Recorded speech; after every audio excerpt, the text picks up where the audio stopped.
Good morning. This is Dylan Jovine with Behind the Markets. Happy Wednesday. Today is Wednesday, May 21st.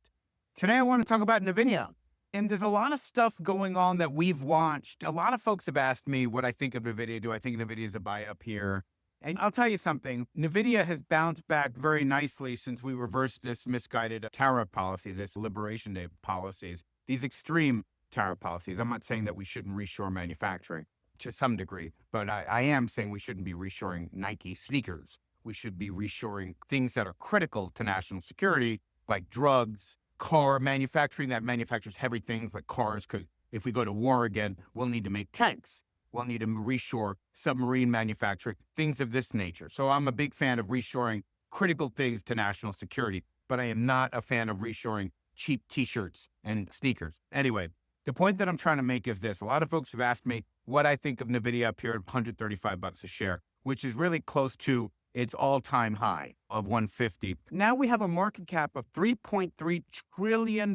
So is Nvidia a buy up here? I'll tell you something.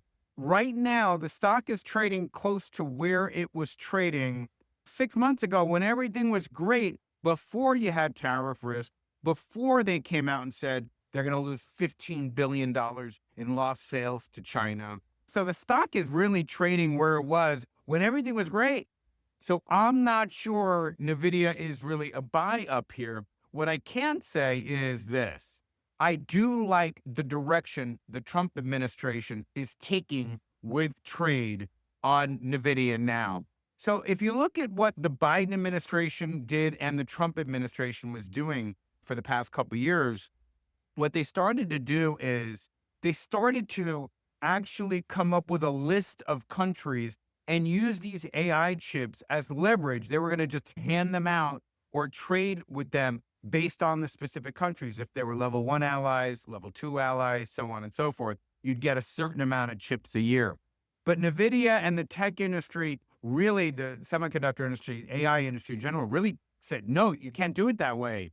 So Trump went to the Middle East, and you could tell that they're changing how they deal with AI chips now. Instead of, looks like they're starting to pivot from, instead of being really critical in terms of who can have, which ones of our allies can have AI chips, what we're starting to do now is block any of these countries, these third countries, from getting China chips, which is much more effective because you want our chips in as many products around the world as possible. You want our Nvidia chips and our Intel chips and our Broadcom chips and our AMD chip. You want them in as many products around the world as possible. This is how we gain power, by really having our brains running everything out there. And Nvidia is a perfect example of that. So it looks like we're moving from trade restrictions on our allies, like controlling the tap on Nvidia chip, because when you do that, it incentivizes them to go to companies like Huawei from China that have not as good chips, but they're really close. They're getting close. You don't want to incentivize your allies or unallied middle powers that are playing both the great power game against us in China. You don't want to incentivize your client states to go to China to get chips or to create their own manufacturing. So it looks like, especially when you base it on, when you look at this Middle East deal, which I'm a very big fan of, this is Trump doing the kind of business deals that I think the American people elected him to do. When you look at this kind of stuff, what you're saying to yourself is, okay, very good. It seems like we're not going to be controlling the flow of Nvidia chips to allies based on what level they're at in their reliance trade with us. We're actually going to let Nvidia and the semiconductor companies run rampant around the gold. What we are going to do instead is block anybody from buying China chips. And what the Trump administration has decided to do is say that you can't buy, you will get U.S. penalties if you buy any chips that come from Huawei, which is China's Nvidia, for lack of a better word.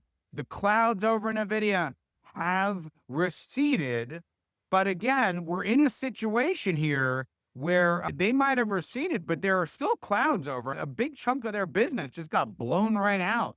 They're not, not selling to China. None of their chips, not even their chips that were adjusted and made specifically for the Chinese market are going to be good enough anymore. Where's the money to make in the chip sector? We just had a webinar about this. Really, we believe that it's in the component chips behind NVIDIA that power the NVIDIA's. Power consumption is a very big deal.